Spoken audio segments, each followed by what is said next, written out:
Hi, I'm Art Stevens with 1863. We're going to spend a little time talking about sales and business development because there is no business venture, entrepreneurial or otherwise, that's going to get off the ground, grow and scale without a process to continue to grow sales and connections with customers.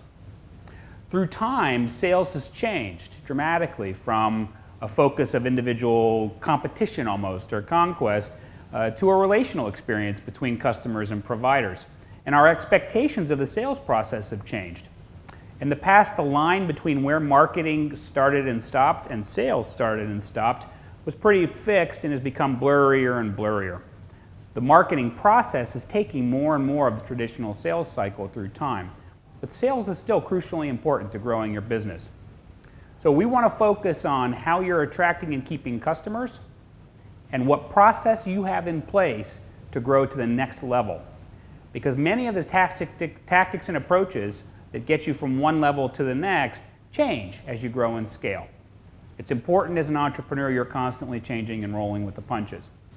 Now, from the customer's experience, we have awareness, interest, consideration, intent, evaluation, and purchase. This is the process a customer goes through from I've never heard of you or your service or your product to I am a customer. Now, in the old days, the first two of these would have been marketing, awareness and interest. We would have sent out mailers. We would have had television advertisements. We would have shown up at a mall, bought a kiosk. These are all things that are the marketing kind of side of the equation, and we would measure eyeballs and we would measure all these things, and we continue to do that. The interest side would be some basic information about your product or service to get the customer to a point where they would start to get interested to make a decision, and then they would talk to an individual. And that person would be a salesperson, and they would take them through consideration, intent, evaluation, and purchase. In the modern days, much of this work now, the interest, consideration, intent, and evaluation, happens in the marketing flow, happens at a website, happens looking at Amazon purchasers of your product or a similar industry. We do more and more research about a product before we talk to the vendor than at any time in history. I would not, in my lifetime, consider buying an expensive car, even an appliance, walking into a store without having done any research online, and most clients are like that today. The other key part of this is the funnel to close the sale. The same thing has happened on customer service, where in the past, people might not have had the expectation that after they purchased for you, they're going to have much connection if there's a problem with the service or an ongoing relationship maintained with the vendor, and that has changed. So you're not just expected to get people quickly to a close and a decision and make the transaction and hand over the check or buy online. Now you're also expected to provide support and continued information to them as they need it in real time in the future, and that's a change. So that's the perspective of the buyer.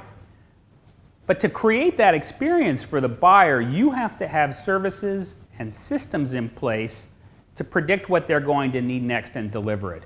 Whether it's through your website, whether it's through your sales pitch, whether it's through your salespeople, whether it's through the partners you distribute through. This is the process that all businesses have to meet that customer funnel. So there's a parallel customer funnel of what do they receive, and there's to the funnel you have and the services in place you have to provide that experience. And the first part of the service side or the process side of sales for your business is image and branding. So we're still in the marketing phase at this early phase for most people, and the image and the branding is in your collateral, it's on your website, it's in your logo, it's in all those things that you're going to, probably someone else much better than I that marketing is going to walk you through. And in fact, 1863 has programming specifically designed to help you best craft the face you put out in marketing to your customers. But we're going to assume that image and your branding is taken care of for the purpose of this conversation.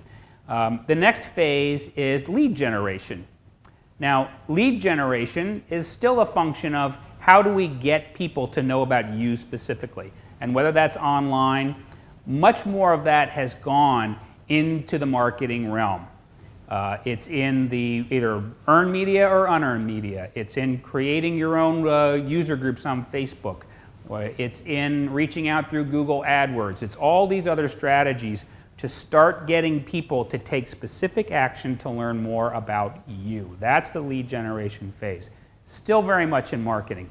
Now it starts to shift, because after you've gotten a lead and somehow they have either come to your website, they've called you, they've met you at a conference, however they've gotten to a point where they're actually interacting with your business, we now move to the next phase, which is qualifying. Now, qualifying is important because the reality is your time as an entrepreneur is limited.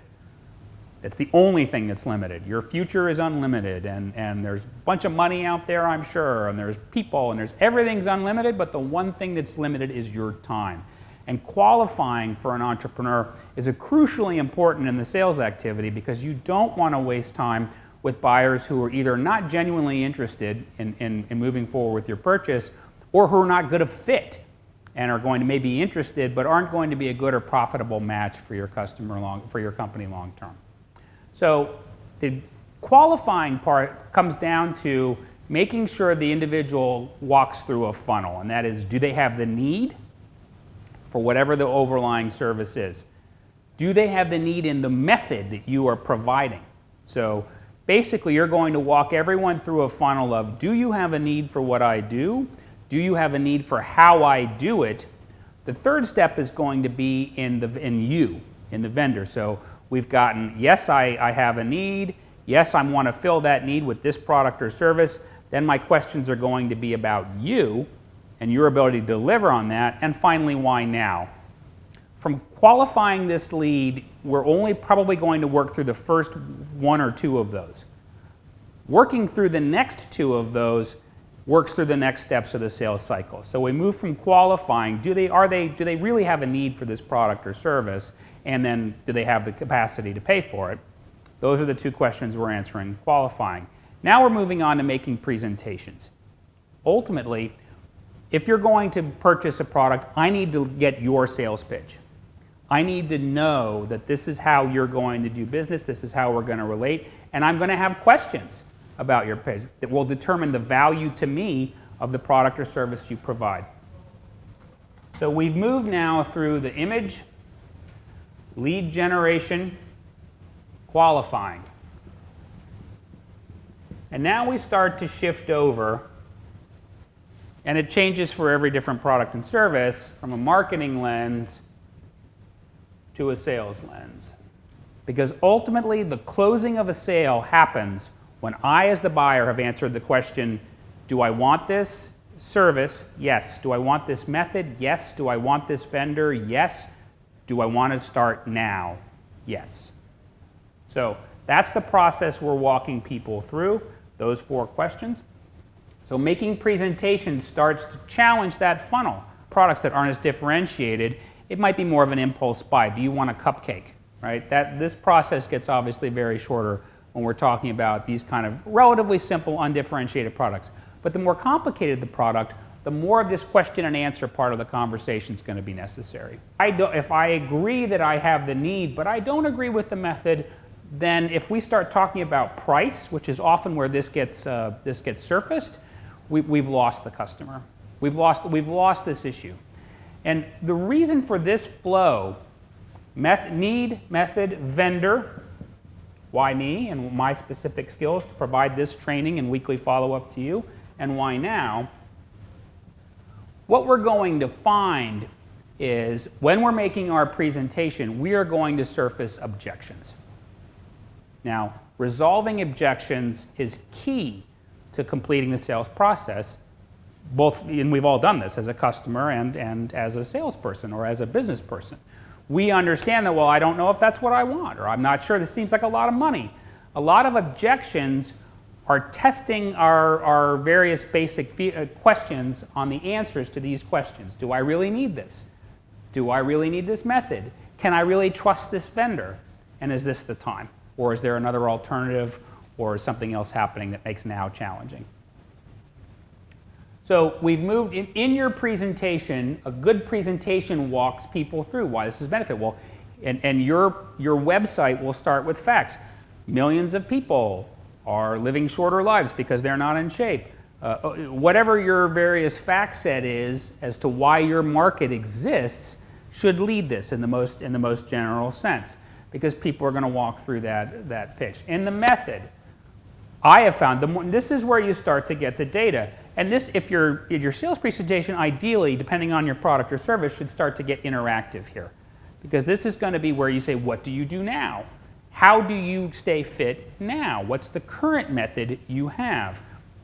Because for most businesses, again, with the exception of food or something where we're going to have lots of purchases with lots of different vendors without a lot of long-term necessarily repeat purchase or exclusivity, where we're getting into a service that's exclusive, where there are competitors to it, but we're only going to be really investing in one, it's crucially important you understand how they've made the decision to get their current solution in place. If you are in IT and you're coming into a business environment to make a change, obviously you need to pretty thoroughly understand what they're already doing and how they got there, because that's going to be the crucial method for differentiation for your method. Well, okay, I see that you have a gym membership. Lots of my clients have gym memberships. And what we've found is that by adding a specific accountability method, like this one thing every 2 weeks that I provide, we improve our customer experience by 41% and their long-term membership continuation and other strategy by X amount of time. More data you have here, and more, this is where you start to talk about why you chose the strategy you chose for your business.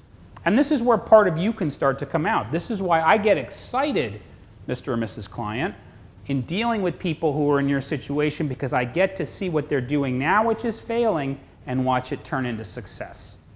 So this is where we start to get into method, and what we'd start to also transition into vendor. Okay, so I have a personal trainer, and my experience has been okay, but I'm talking to you now, and these are the things that, and now we start to drill into the experience. Okay, well, I, as a personal trainer, have this set of skills and this background, and this is where we're building credibility, either through, depending on the service or the product, our educational background, our experience in the industry, our passion for the product. If we're brand new, oftentimes the passion for the product, or a personal connection to the experience. You know, I got into personal training because my mom suffered from a knee injury when she was in her 60s, and it really changed her whole outlook on life and health. And when we got her back up and moving and all of that, I saw the change it had on her and on my dad and on our family and on their neighbors and in her church and the community. So you start to tell a story. So maybe I don't have the greatest personal training skills, but I have a great deal of passion for what I do and commitment. So whatever differentiates you as the vendor in this point starts to come out. This is where you start to shine. Because ultimately, the closer I get to making a decision, the more it is about emotional connection and trust to your business or your service or something about you I'm becoming a part of, and less about these high-level thoughts and visions of needs and benefits and whatnot. So we're moving people on a funnel from need, method, vendor, and then why now. And why now takes us to the next broad step of sales, and that's closing. As we move through and we get people to close, it's really about affirmation of these things. A good closing strategy said, so if I understand you have this need, you love what we do, you trust that we can provide this result, what would prevent you from starting today? What are the issues, if your life is going to be better after this transaction, why should we wait? Or did I miss something along the way? If there's still objections at the close, a good closing process works through and say, well, did I misunderstand something? Is there something in the need that's not really a fit? Do you have concerns about my ability to deliver? This is where we test that process. If you don't have concerns, man, I am so excited to work with you, I just can't wait. When do we start? Now, I'm not going to spend a lot of time talking about how to close people, because the reality is it's going to be personal to you. And the other reality is it should flow from your product and your service pitch. It should be, this is time. The one area here that's different now, depending on the kind of product or service you have, is there's an interim step between closing for payment and becoming a customer. We can offer free trials, particularly in services. You know, that's harder to do when you have a fixed good product or something that's a one-time purchase where there's no monetization afterwards. But if you're in a product where it's going to be an ongoing fee or a recurring revenue model, this is absolutely the time to be making them a free customer. And then setting up the circumstances and the expectations for when the payment begins, and be clear. And so this is the process that your funnel should work through for almost every new relationship. And this becomes the process that you resolve objections and get to close. Now, close, and this person has now gone from being a prospect to a customer. We spend all the energy to excite them about working with us, and particularly for a new entrepreneur, making sure that customer experience goes through the purchase and into actually engaging with your service or product through time is crucially important. And now, unlike in the past, their ability to communicate out to the world about that experience is free and easy.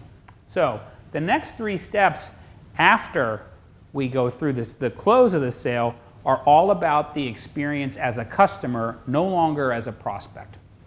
The first one of those we'll talk about is customer service.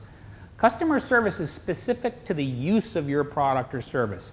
It's not about feel-good stuff. It's about solving problems. It's about providing follow-up. It's about updates if you're in the technology. It's all the things that, hey, I can't figure out how this works, this happened.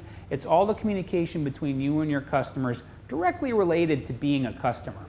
Having a process in place, and the question I would ask all entrepreneurs is, do you have a system to provide that? Have you thought about how you're going to build that? When we're very early in a startup, that's such a luxury. We're so busy trying to get the customers that we oftentimes don't plan and build for that. So I don't want to make a science project out of planning for that when you haven't signed any deals or you haven't sold any of your product. It is more important to get using customers because your early customers will provide you the learning to service them better. And make sure you're communicating. If you're brand new and starting up your business, make sure you communicate during your sales process that you're going to be that partner. You value their feedback. Wow, this didn't work for you. Well, I really want to make it work. Let's talk. Because they are giving you something super valuable, which is insight in how to create that service that will grow and scale your business, because that's what customer service does. Next, we move into customer relations. Customer relations is not about the specific use of your product. It's about building that connection. This is your blog. This is your side interests or common interests. This is bringing in related folks. This is all the stuff that starts to create the experience. What does it mean for me to own and this particular technology product? What does it mean to be the company Saturn, a car company, spent enormous amounts of money gathering their people. If you look at some of these niche products today, Mini Coopers and some of these cars, they gather all around the country, and the company understands that these aren't about actually how to drive your car and move things along. They're about how to connect with other customers. They're about pride in the brand. We've taken now that customer relations gets us back into the marketing cycle. And finally, there's resale and referral. You want to make sure there's a process in place for you to be reselling and upselling your existing customers, and referral, because the best salespeople for your product are not someone who works for you or you, they are your customers. Your customers, because if there is ever a time I need something and I call my brother or I call my friend or I talk to my wife and we say, hey, what have you heard about X? My brother calling and saying, oh, you really need to try this is 100 times more powerful than any salesperson I'm going to talk to. So creating that process of resale and referral in reaching out on that customer relations and customer service process is crucial. What I think is important is not how you do each of the steps we've gone over. It's that you're doing them and that you're systematically evaluating them. What is my brand right now? How am I qualifying people? Is my sales funnel educating people, or am I spending a long time answering the same question over and over? Are we getting the money Is the revenue coming in? Are people staying, or do they buy and never come back? How are you measuring all those things? Again, not as a science project, but just even anecdotally, to be making sure you're tracking each of those things will help your business grow and scale. Because in the beginning, you're focused on that image, lead generation, and those early sales. Later on, as you get customers, they will draw your time. And as the entrepreneur and the owner of this business, that time is your limited resource. So make sure you have the help you need and you're monitoring where these areas are growing and weak, because that will keep you on the right track.